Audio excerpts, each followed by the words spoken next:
Salutare tuturor! Din partea ansamblului Cora lui Vodă și ansamblul Gloria, vreau să felicit pe toți din suflet cu ocazia internațională a Zilei Dansatorului. Vă doresc la toți multă sănătate, baftă în toată și bravo la cei care păstrează arta și depune suflet și o face cu toată inima. Hristos a înviat încă o dată și multă sănătate tuturor!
Salutare!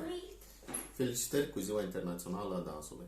Se spune că dansul este modalitatea prin care poți face ca muzica să devină vizibilă.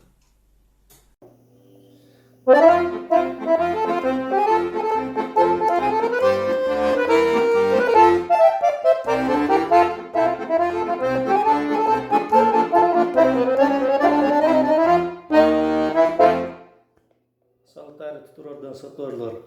Vă felicit cu ziua profesională. Vreau să vă doresc multă putere, rezistență și să continuați încă mult timp ceea ce faceți. La mulți ani!